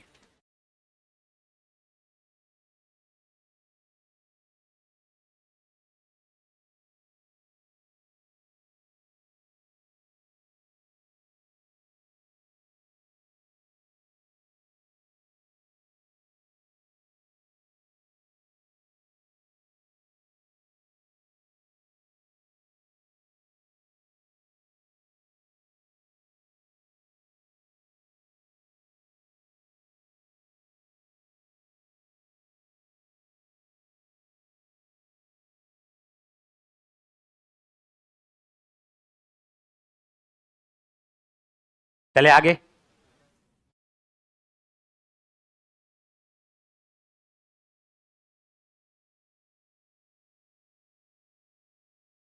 आठवां नंबर देखो। आठवां नंबर है अल्फा और beta x² minus 5x plus 3 बराबर 0 के मूल है। तो द्विघात समीकरण ज्ञात कीजिए जिसके मूल अल्फा स्क्वायर और बीटा स्क्वायर है। फिर से 2 पार्ट में क्वेश्चन है। एक समीकरण हमारे पास दिया हुआ x² माइनस 5x प्लस 3 बराबर क्या है, 0 के। इसका मूल दिया हुआ अल्फा बीटा और इसका मूल दिया हुआ अल्फा बीटा। बोला वैसा समीकरण ज्ञात कीजिए जिसका मूल है अल्फा का स्क्वायर और बीटा का स्क्वायर। हम बोलेंगे x² minus alpha square plus beta square into x plus alpha square into beta square बराबर किसके, 0। ठीक, इसका मूल है अल्फा बीटा और इसका मूल है अल्फा का स्क्वायर और बीटा का स्क्वायर। तो अल्फा बीटा दिया हुआ है, अल्फा स्क्वायर और बीटा स्क्वायर मूल वाला नया समीकरण ज्ञात करना है। तो बताओ हमें क्या सब निकालना पड़ेगा, alpha square plus beta square और alpha square into beta square. कैसे निकलेगा, बोलेंगे अल्फा प्लस बीटा बराबर -b/a। -b/a करोगे तो क्या आएगा, 5। अल्फा इंटू बीटा c/a क्या आएगा, 3। हमारा मकसद है अल्फा का स्क्वायर प्लस बीटा का स्क्वायर निकालना, और हमारा मकसद है अल्फा का स्क्वायर इंटू बीटा का स्क्वायर निकालना। क्या a² प्लस b² का फार्मूला पता है क्या? तो a² प्लस b² का फार्मूला होता है a प्लस बी का होल स्क्वायर माइनस 2ab। तो a प्लस बी का होल स्क्वायर यानी 5 का whole square minus 2ab। ab की जगह पे क्या है, 3। तो 5 पचे 25 में से 3 दूनी 6 को घटाओगे क्या आएगा, 19। रहने दो। अल्फा का स्क्वायर बीटा का स्क्वायर, अल्फा इंटू बीटा का स्क्वायर यानी 3 तिया 9, सब कुछ निकल चुका, यहां पर मान रख देंगे। ये आ गया x² minus alpha square beta square की जगह पे क्या लिखोगे, 19x और alpha square into beta square की जगह पे क्या लिखोगे, 9 बराबर किसके आएगा, 0 के। कौन सा आंसर हो गया?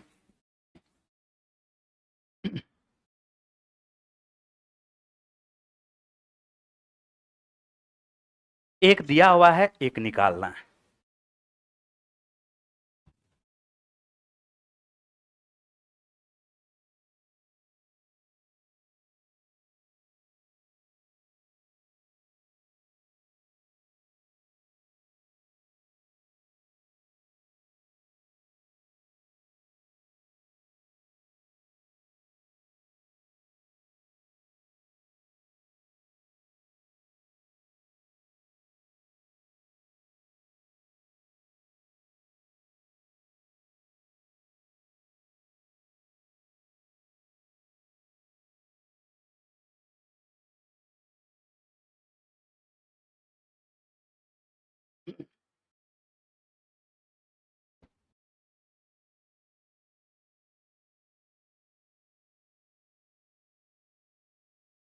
अरे समझ में आया ये? हमने क्या कहा, यहां पर ध्यान दो, इससे रिलेटेड क्वेश्चन। पहला समीकरण है x square minus 5x plus 3, जिसके मूल है अल्फा और बीटा। ऐसा समीकरण ज्ञात कीजिए जिसके मूल है अल्फा स्क्वायर और बीटा स्क्वायर। नया समीकरण निकालने का मतलब है एक्स स्क्वायर माइनस दोनों मूलों का योगफल गुना एक्स प्लस मूलों का गुणनफल बराबर 0। यानी इस समीकरण को लिखने के लिए alpha square plus beta square निकालना पड़ेगा। इस समीकरण को लिखने के लिए अल्फा स्क्वायर बीटा स्क्वायर निकालना पड़ेगा। Alpha square plus beta square कैसे निकालोगे? बोलोगे alpha square plus beta square a square plus b square बराबर ए प्लस बी का whole square minus 2ab। A plus b चाहिए तो ए प्लस बी का मतलब हुआ पहले वाले समीकरण के मूलों का योगफल minus B by A, minus minus 5 कर दोगे प्लस 5/1 हो जाएगा। अल्फा इंटू बीटा करोगे c/a 3 आ जाएगा। Alpha square plus beta square बराबर 5 का स्क्वायर माइनस क्या हो जाएगा, ये 2 तिया 6, 19 आ गया। 3 का स्क्वायर करोगे 9 आ गया। मान यहां पे रख दोगे, आंसर आ जाएगा। अगला क्वेश्चन देखो,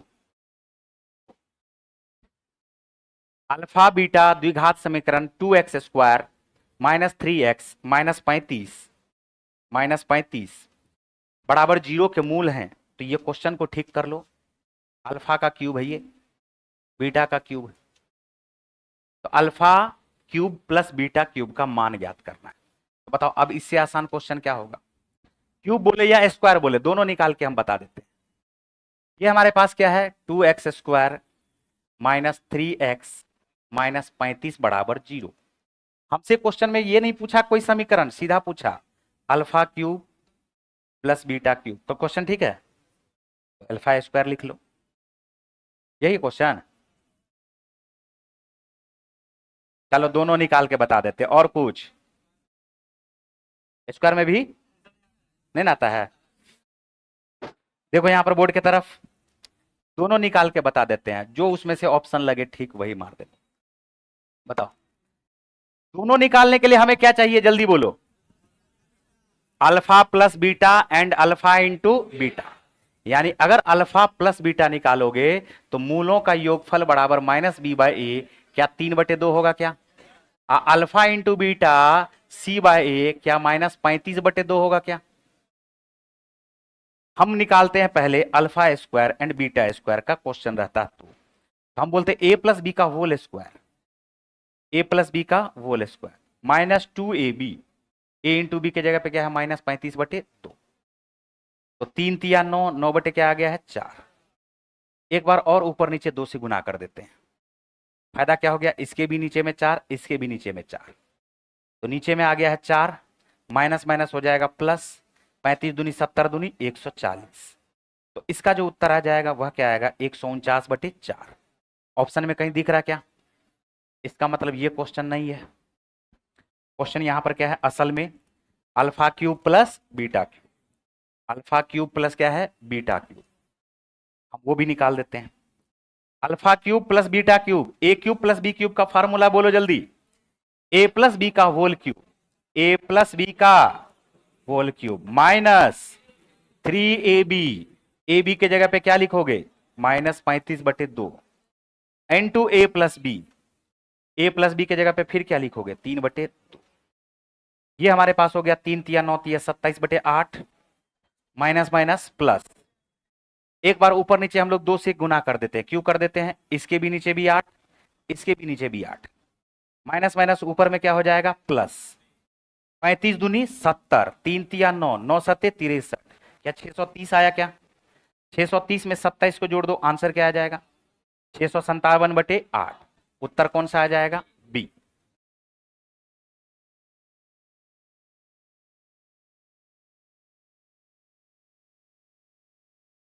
हाँ कर सकते हैं, नहीं आ रहा है इसे। अल्फा का मान निकाले, क्या आया? माइनस 35 दूनी 70 हो गया। आएगा काहे नहीं आएगा? नहीं, कैसे आएगा? तरीका चेंज होने से क्वेश्चन का आंसर थोड़ी अलग आ जाएगा। मान निकाल लो, ये देखो मूल का मान निकाल करके निकालना चाह रहा, वैसे भी निकाल सकते हैं। 35 दूनी हो रहा 70, क्या -10 + 7 होगा क्या? -10 में +7 को जोड़ोगे -3 आएगा, गुना करोगे -70 आएगा। साइन कर देंगे चेंज, कॉफिशिएंट से कर देंगे डिवाइड। 5 का क्यूब करोगे, ये 5 आ गया ना, अल्फा का क्यूब 5 का क्यूब करोगे 125, 7 सते 49 सते 100, 343, 343, 343 बटे क्या आ जाएगा ये? हाँ क्या हुआ? हाँ यहाँ पे ना, यहाँ पे माइनस कर दोगे, ये आ जाएगा 343 बटे 2 दूनी 4 दूनी 8। 125 अठे क्या आता है? 1000। 1000 से 343 को घटा दो, 657/2। ये हो गया उत्तर। अरे भाई 8 लिख लो, भावनाओं को समझा करो भाई, थोड़ा बहुत अपने। चले आगे, देखो यहां पर 2 to the power 2x minus 10 into 2 to the power x plus 16 बराबर 0 है। मूल क्या है? क्वेश्चन पूछा है मूल क्या है। यहां देखो x का मान हमें निकालना है। क्या हम लोग इसको ऐसे लिख सकते हैं क्या? 2x पर power 2 minus 10 into 2 to the power x plus 16 बराबर क्या है? 0। हम यहां से इसको a मान सकते हैं क्या? a का स्क्वायर माइनस 10a प्लस 16 बराबर 0। लो निकाल लेते हैं, a का मान निकाल लेते हैं। a का मान निकाल लें, ये क्या है? 16, क्या -8 -2 होगा क्या? साइन कर देंगे चेंज, साइन कर दोगे चेंज तो a का मान एगो आया 8 और a का मान एगो क्या आया? 2। a हम लोग किसको माने हुए थे? 2 का पावर x को। a किसको माने हुए थे? 2 का पावर x को। और 8 को क्या लिख सकते? 2 का पावर 3। क्या x का मान 3 आएगा क्या? a किसको माने हुए थे? 2 का पावर x को, और ये 2 का पावर क्या है? 1। बेस बेस बराबर तो पावर भी बराबर। x का मान आ गया 3, x का मान आ गया 1, x का मान आ गया 1, x का मान क्या आ गया? 3।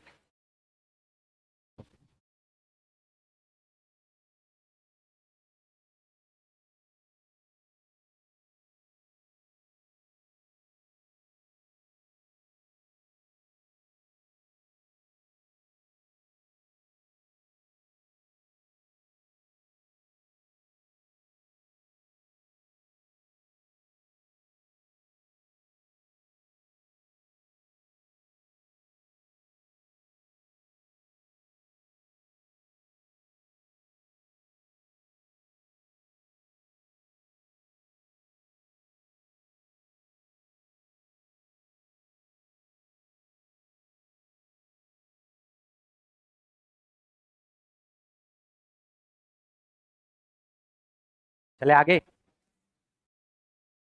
खत्म हो गया।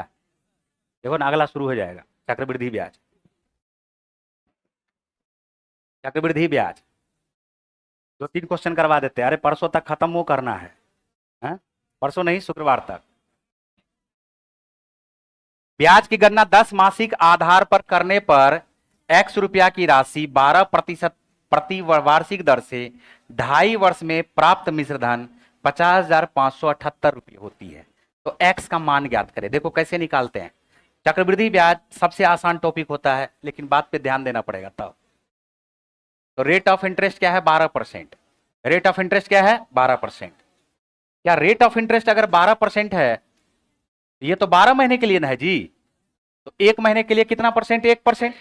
1 महीने के लिए, लेकिन क्वेश्चन में बोला है 10 महीने के लिए, तो बताओ 10 महीने के लिए कितना परसेंट? 10 महीने एक वर्ष, यहां पर जो टाइम दिया हुआ ये 2.5 वर्ष है। कितना वर्ष है? 2.5 वर्ष। एक वर्ष में कितने महीने होते हैं? तो 12 दूनी 24, 6, 30 महीना को 10-10 महीना के दर से क्या बार बोल सकते हैं? 3 को 10 महीना हो गया। कितना 10 महीना हो गया? 3। मिश्रधन हो गया है 50,578। एक्स का मान ज्ञात करें, यानी मूलधन ज्ञात करें। हम यहां पर रेशियो से निकालेंगे इस क्वेश्चन को। 10% का फ्रैक्शन में वैल्यू क्या होता है? 1/10। एक वर्ष का जो रेशियो होगा ये हो जाएगा 10 से 11। 10 से 1 बढ़ेगा तो क्या होगा? 11। 3 वर्ष का जो रेशियो हो जाएगा यह क्या हो जाएगा? बोलोगे सर वर्ष काहे लिख रहे हैं इसको? वर्ष इसलिए लिख रहे हैं कि वर्ष ये बोला है कि 10 महीना का हम एक वर्ष मानेंगे। कितना महीना का? बैंक वाला को जब पैसा जमा करोगे ना तो वो बोलेगा हम 15 महीना को एक वर्ष मानते हैं। तुम सोचोगे हमको तो 12 महीना में पैसा मिलेगा।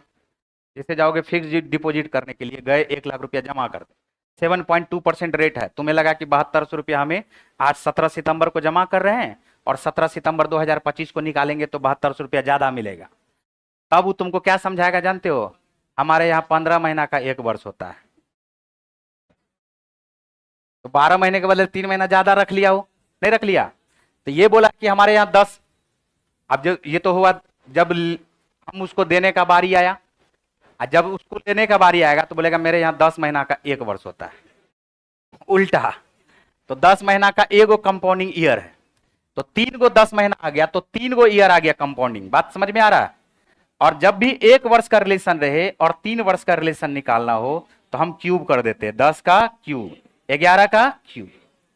ये जो है ये प्रिंसिपल को रिप्रेजेंट करेगा, इसको रिप्रेजेंट करेगा प्रिंसिपल को। ये किसको रिप्रेजेंट करेगा? अमाउंट को, मिश्रधन को। और यही क्वेश्चन में बोला है कि मिश्रधन बराबर है 50,578। 50,578 हमें निकालना है 10 का क्यूब यानी 1000। हम यहां पर 11 से काटना शुरू करेंगे। 11 से काटना शुरू करो, ये 50,578 है, बटे क्या लिखोगे? 11 गुना 11 गुना 11, और गुना किससे कर दोगे? 1000 से। 11 से काटो, बारी बारी से काटो, कोई धरफड़ी नहीं है, आराम से काटो। 11 चौका 44, 11 चौका 44। नहीं कटा क्या जी? ये कैसे हो गया? ओहो 2.5 वर्ष है, 10 महीना नहीं, नहीं देखो रुको। ब्याज की गणना 10 मासिक चक्रवृद्धि आधार पर करने पर x रुपया की राशि 12% के दर से 2.5 वर्ष में प्राप्त मिश्रधन 50,578 है। 11 चौका 44, ये 6 बचेगा। 11 चौका 44 बच गया 6। 11 पचे 55, 11 नवे 99, 11 अठे 88। फिर 11 से काटो, 11 चौका 44, 11 इकाई 11, 11 अठे 88। फिर 11 से काटो, 11 तिया 33, 11 अठे 88। 38 को 1000 से गुना कर दोगे, उत्तर आ जाएगा 38,000। कितना आ जाएगा उत्तर? 38,000। Option number A. ये 10 महीना का है।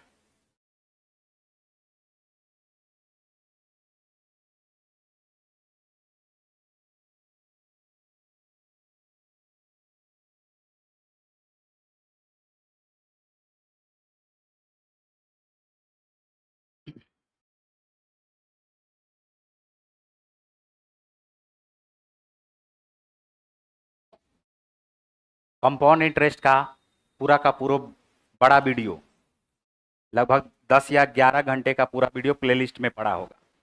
कंपाउंड इंटरेस्ट अगर और बेसिक से और ज़्यादा समझना है तो प्लेलिस्ट में जैसे जाओगे तो महामैराथन क्लास का प्लेलिस्ट मिलेगा, वहाँ पे जाकर के कंपाउंड इंटरेस्ट को बढ़िया से समझ लोगे और बढ़िया से।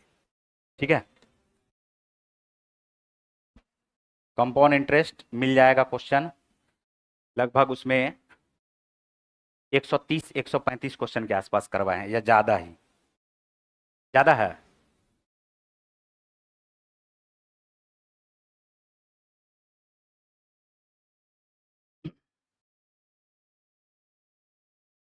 चले आगे, अभी तक लिखिए रहिए तुम लोग। इतना में तो दिल्ली से आ जाते पैदल। देखो अगला क्वेश्चन, 22,100 रुपये की धनराशि को तिमिर और मोनाली के बीच इस प्रकार विभाजित किया गया कि यदि दोनों अपने हिस्सों का 10% वार्षिक चक्रवृद्धि ब्याज की दर पर निवेशित करते हैं तो 18 वर्ष बाद परिपक्वता पर मोनाली को दे धनराशि, 20 वर्ष बाद परिपक्वता पर तिमिर को दे धनराशि के समान होगी। प्रारंभिक धनराशि में मोनाली का हिस्सा कितना है? देखो इस बात पे ध्यान दो। दो तरीका है इस क्वेश्चन को सॉल्व करने का। एक तरीका हम थोड़ा सा बेसिक समझाते हैं और फिर उसके बाद इसको शॉर्ट में समझाएंगे। टोटल रुपया कितना बांटा गया है? 22,100। टोटल रुपया कितना बांटा गया? 22,100। अब हुआ क्या, यहां पर दो व्यक्ति है, एक का नाम है तिमिर, एक का नाम है मोनाली, और ऐसे बांटा गया है कि रेट ऑफ इंटरेस्ट क्या है? 10%। तो 18 वर्ष बाद मोनाली को जो मिश्रधन आएगा और 20 वर्ष बाद जो तिमिर का मिश्रधन आएगा, वो दोनों क्या हो जाएगा? बराबर। तो 10% रेट ऑफ इंटरेस्ट है। 10% को क्या हम लोग 1/10 बोलते हैं क्या? और एक में अगर 1/10 को जोड़ दोगे तो क्या 11/10 हो जाएगा क्या? हम इसको पहले बेसिक से बनाते हैं। जैसे मोनाली है, मोनाली को मान के चलो m रुपया मिला, और m रुपया मोनाली को मिला है, और प्रत्येक वर्ष 11/10, 11/10, 11/10, 11/10 लगातार बढ़ता जाएगा, बढ़ता जाएगा, बढ़ता जाएगा। अरे ये समझ रहे हो? ये होता है ना जी, अमाउंट बराबर प्रिंसिपल गुना 1 + r/100 n, यही ना होता है। तो r के जगह पे 10 रखो, 10/100 रखो, आ जाएगा 1/10। एक में जोड़ दोगे तो आ जाएगा 11/10। n का मतलब क्या होगा? पावर n, समय। मोनाली को m रुपया मिला, मोनाली को m रुपया मिला, 11/10 हो गया। कितने वर्ष तक ऐसा होगा? 18 वर्ष तक। तो हम बोलेंगे 11/10, 11/10, 11/10 बढ़ता जाएगा, बढ़ता जाएगा, बढ़ता जाएगा। कितना वर्ष तक बढ़ेगा? 18 वर्ष तक। यानी पावर में क्या लगा दिए? 18। जबकि तिमिर को अगर t रुपया मिलता है तो तिमिर का भी रेट ऑफ इंटरेस्ट तो 10% ही है। एक वर्ष में इसका 11/10 हो जाएगा। लेकिन तिमिर का कितना वर्ष के बाद? 20 वर्ष के बाद जो प्राप्त मिश्रधन होगा, दोनों क्वेश्चन में कहा जा रहा बराबर होगा। दोनों क्वेश्चन में क्या कहा जा रहा है? बराबर होगा। अब मोनाली बटे इस तिमिर को 3 नीचे लिख लो। क्या बेस जब बराबर होते हैं तो पावर घट जाता है क्या? कब पावर घट जाता है? जब इसके ये नीचे आएगा, यानी डिवीजन का साइन होगा। 11/10 पर पावर 20 बटे 11/10 पर पावर 18। तो इसके बटे में अगर आ गया है तो 20 में से 18 को घटा करके क्या 11/10 पर पावर 2 लिख देंगे क्या? और 11/10 पर पावर 2 लिखोगे तो ये आएगा 121, और ये क्या आएगा? 100। यानी मोनाली को अगर m रुपया मिल रहा है तो m रुपया 121 को रिप्रेजेंट करेगा, और तिमिर को t रुपया मिल रहा है तो ये किसको रिप्रेजेंट करेगा? 100 को। कुल मिलाकर के जो हमारे पास टोटल मूलधन आ जाएगा, दोनों को जोड़ दोगे तो हम बोलेंगे 221, और यही 221 बराबर 22,100 की। तो 1 यूनिट बराबर किसके आएगा? 100 के। 1 यूनिट बराबर किसके आएगा? 100 के। क्वेश्चन जो हमसे पूछा जा रहा है, प्रारंभिक धनराशि में मोनाली का हिस्सा, तो मोनाली का हिस्सा 121 को किससे गुना कर दोगे? 100 से। तो आंसर हमारा क्या आ जाएगा? 12,100। आंसर क्या आ जाएगा? 12,100। ऑप्शन नंबर क्या आएगा? डी। लिखो इसको।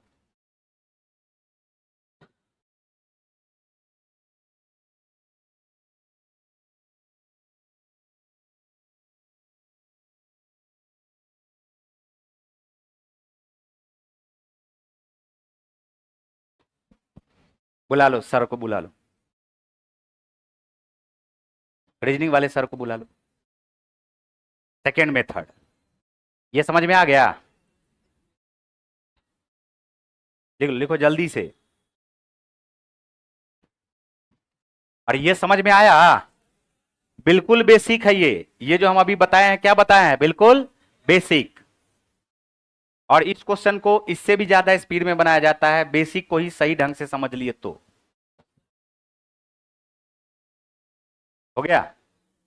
देखो ऐसे सोचो, अगर बोल देता मोनाली का 118 वर्ष के बाद, कितना वर्ष के बाद? 118 वर्ष के बाद, और तिमिर का 120 वर्ष के बाद, तब भी 120 में से 118 घटाते तो कितना आता? तो इसका मतलब 118 120 से मतलब नहीं है, दोनों के अंतर से मतलब है, दोनों के अंतर से मतलब है।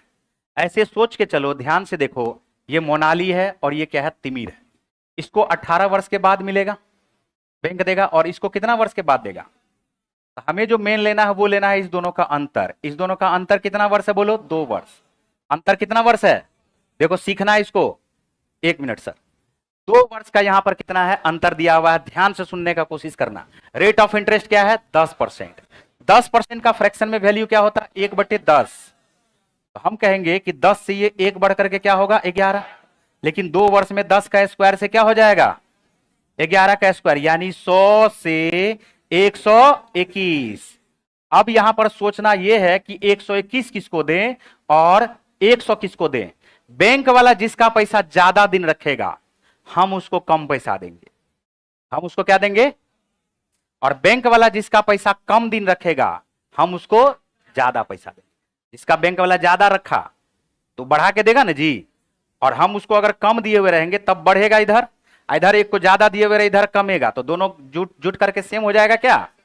तो यहां पर बैंक वाला 18 वर्ष तक रखा किसका पैसा मोनाली का, तो हम किसको देंगे ज्यादा, हम देंगे मोनाली को ज्यादा। मोनाली को ज्यादा देंगे 100 और 121 में किसको ज्यादा दिए मोनाली को। कम किसको देंगे हम तिमिर को, क्योंकि बैंक वाला इसका ज्यादा दिन तक पैसा रखा। बैंक वाला कितना दिन तक पैसा रखा ज्यादा दिन तक, तो जिसका बैंक वाला ज्यादा दिन तक पैसा रखेगा हम उसको कम पैसा देंगे, जिसका बैंक वाला ज्यादा दिन कम दिन तक पैसा रखेगा हम उसको ज्यादा पैसा देंगे, और इसी रेशियो में पैसा बांटेंगे। रेशियो अगर यहां पर 2 वर्ष का रिलेशन है तो 10 का स्क्वायर 100, 11 का स्क्वायर 121। 3 वर्ष का रिलेशन रहता तो 10 का क्यूब 1000, 11 का क्यूब, 21 वर्ष का रिलेशन रहता तो 10 और 11। लेकिन फिर भी बोल रहे हैं कोई ना कोई तो बड़ा छोटा होगा ना जी, तो बैंक वाला जिसका कम दिन पैसा रखेगा हम उसको ज्यादा पैसा देंगे, बैंक वाला जिसका ज्यादा दिन पैसा रखेगा हम उसको कम पैसा देंगे, और इसी रेशियो में पैसा बांट देंगे। टोटल आ गया 221, 221 यूनिट बराबर 221 100 के, तो 1 यूनिट बराबर किसके आएगा 100 के। तो जल्दी बताओ, हमसे पूछा जा रहा है मोनाली के द्वारा पैसा, तो 121 को किससे गुना कर देंगे 100 से, उत्तर आ गया 12100।